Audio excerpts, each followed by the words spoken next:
ಬ್ಯಾಂಕಲ್ಲಿ ಈ ಒಂದು ಕೆಲಸ ನೀವು ಮಾಡಿಲ್ಲ ಅಂದ್ರೆ ಚಪ್ಪಲಿ ಸವಿಯೋವರೆಗೂ ಜೋಬಲ್ ಕಾಸು ಖಾಲಿ ಆಗೋವರೆಗೂ ಅಲಿಬೇಕಾಗುತ್ತೆ.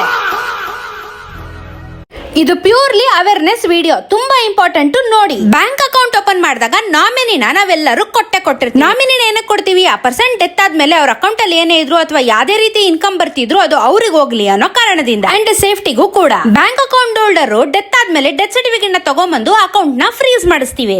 ಇವಾಗ್ಲೇ ನೋಡಿ ಆಕ್ಚುಯಲ್ ಸಮಸ್ಯೆ ಶುರುವಾಗೋದು. ನಾಮಿನಿಯಲ್ಲಿ ನಾವ್ ಹೆಸರು ಕೊಟ್ಟಿರ್ತೀವಲ್ಲ, ಈಗ ಹೆಸರು ಇಲ್ದಿರೋ ತರನೇ ಮಾಡ್ಬಿಟ್ಟಿರ್ತಾರೆ. ಇದು ನಮ್ ಗ್ರಾಚಾರನೋ ಟೆಕ್ನಿಕಲ್ ಇಶ್ಯೂನೋ ಇಲ್ಲ ಅವ್ರೆ ಟೈಪೇ ಮಾಡಿಲ್ವೋ ಮಿಸ್ಪ್ಲೇಸ್ ಮಾಡಿದಾರೋ ಒಂದು ಅರ್ಥ ಆಗಲ್ಲ. ಹೆಡ್ ಆಫೀಸ್ ಹೋಗಿ ಚೆಕ್ ಮಾಡಿಸಿದ್ರು ಡೀಟೇಲ್ಸ್ ಸಿಗ್ಲಿಲ್ಲ. ಇವಾಗಿಂದ ಚಪ್ಪಲಿ ಸವಿಯುವ ಕಾರ್ಯಕ್ರಮ ಶುರು. ಫ್ಯಾಮಿಲಿ ಟ್ರೀ ಮಾಡಿಸ್ಕೊಂಡ್ ಬನ್ನಿ ಅಂತ ಹೇಳ್ತಾರೆ. ಅದನ್ನು ಮಕ್ಕಳ ಹೆಸರಲ್ಲಿ ಪ್ರಾಪರ್ಟಿ ಇರಬೇಕು. ಆ ಪ್ರಾಪರ್ಟಿಯಲ್ಲಿ ನೀವು ಟ್ಯಾಕ್ಸ್ ಕಟ್ತಾ ಇರಬೇಕು. ಅವಾಗ ಮಾತ್ರ ಫ್ಯಾಮಿಲಿ ಟ್ರೀಗೆ ನೀವು ಎಲಿಜಿಬಲ್ ಆಗ್ತೀರಾ. ಇದು ಹೊಸ ವಿಷಯ ಕೇಳಿ ನನ್ಗೆ ಶಾಕ್ ಆಯ್ತು. ಆ ಫ್ಯಾಮಿಲಿ ಟ್ರೀನ ಮಾಡ್ಸೋದಕ್ಕೆ 5,000 ರೂಪಾಯಿ ಖರ್ಚಾಗುತ್ತೆ. ಹಾಳಾಗೋಗ್ಲಿ ಅನ್ಬಿಟ್ಟು ಎಲ್ಲ ಮಾಡಿಸ್ಕೊಂಡ್ಬಂದು ಬ್ಯಾಂಕ್ ಕೊಟ್ರೆ ಇಲ್ಲಿಂದ ಇನ್ನೊಂದು ಕತೆ ಶುರು.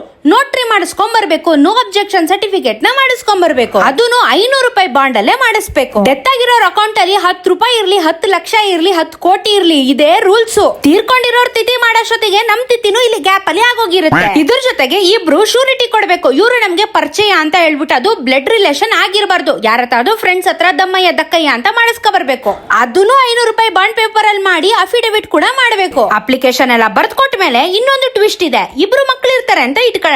ಒಬ್ರು ಇರೋರ್ಗೆ ಸಮಸ್ಯೆ ಇಲ್ಲ, ಆದ್ರೆ ಇಬ್ರು ಇರೋರ್ಗೆ ಸಮಸ್ಯೆ.